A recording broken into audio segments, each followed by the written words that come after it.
Hello and welcome to day 50 of my 365 days of crafting videos.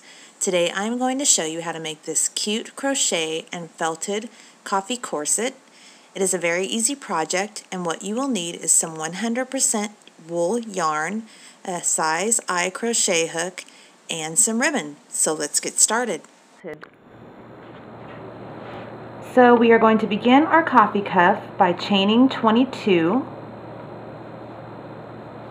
And you can refer to my day 48 of basic crochet stitches to learn how to do the chain and to learn how to do all the stitches actually for this project. So I'm going to chain 22. So once you've crocheted your 22 chains, you're going to go ahead and chain 2 more. And then we are going to do a double crochet into the 22nd chain. And we are going to do 2 rows of double crochet, and when you get to the end of row 1 you're going to chain 2 and then do a second row of double crochet. So once you have your 2 rows, we're going to start increasing, and we're going to start this row out just like we did the other 2 by chaining 2 and double crocheting across. So when we get to the end of the 3rd row, we're going to go ahead and do a double crochet into the 2nd chain of that last row. And then we're going to chain 2 and begin row 4. When we get to the end of row 4, we're going to do the same thing. We're going to do a double crochet in that 2nd chain, and we're going to continue doing that until we have 6 rows.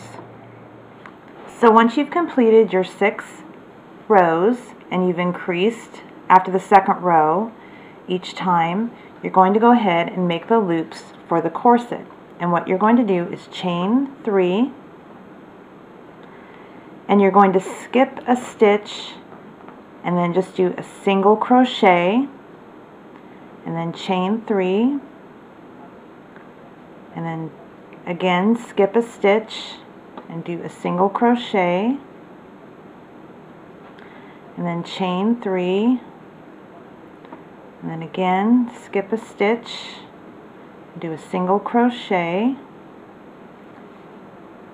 and then chain 3 and then go ahead and do that in the last stitch, a single crochet. So you're going to have 4 loops to lace up your corset. Then you're going to go ahead and end that by doing a slip knot. Cut that off. Go ahead and pull that through. Make sure you pull it tight. And then go ahead and just weave this piece in until you get it. You can get that woven in about halfway and then cut it off, because when you felt it, it will disappear. Just don't weave it tightly. Just weave it loosely through. And then once you get that woven through, we're ready to do the other side. So on the other side, you're going to have this tail, and you're going to want to weave that in, just like you did on the other side, and then cut it off. So once you get that woven in, what you're going to do is you're going to take that last chain of the top row, and you're going to go ahead and pull another piece of yarn through and just tie it in a knot.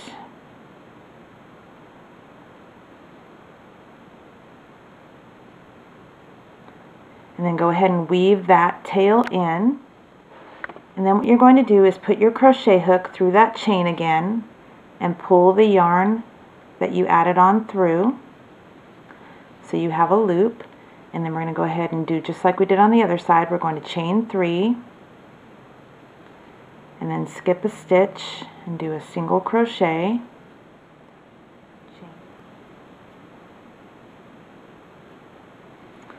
Then when you get your 4 loops on, we're just going to, just like on the other side, do a slip knot, tighten it, and go ahead and weave that end in, and then we're ready to go ahead and felt it.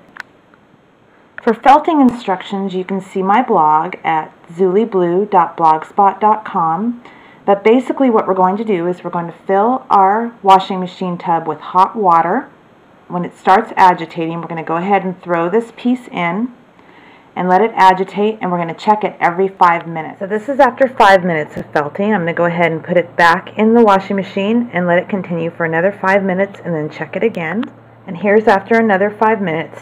Just remember, when you're checking it and taking it out and wringing it out in between the 5 minutes, make sure that you turn off your machine so you don't get your hand hurt. I'm going to go ahead and put this in for probably about another 5 minutes and then we'll be done.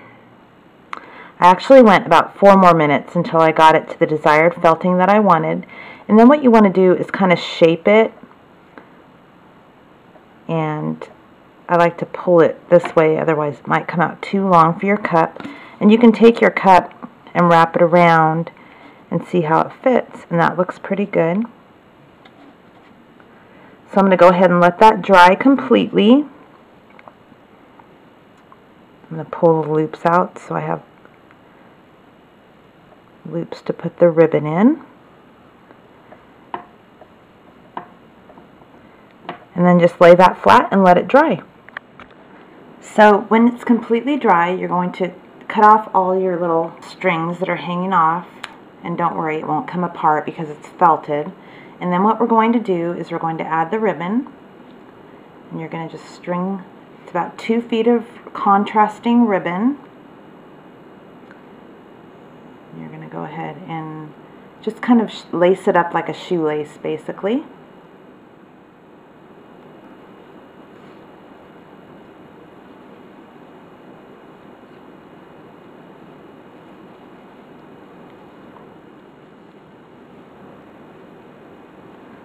And then when you get to the top, just go ahead and tie a bow.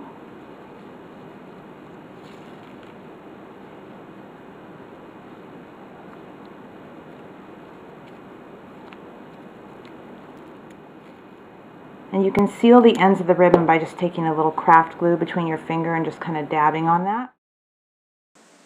And there you have your felted coffee corset. I hope you've enjoyed this video, and thank you for joining me for day 50 of my 365 days of crafting. As always, if you have any comments or suggestions, please leave them on my blog or on my YouTube channel, and I will see you tomorrow.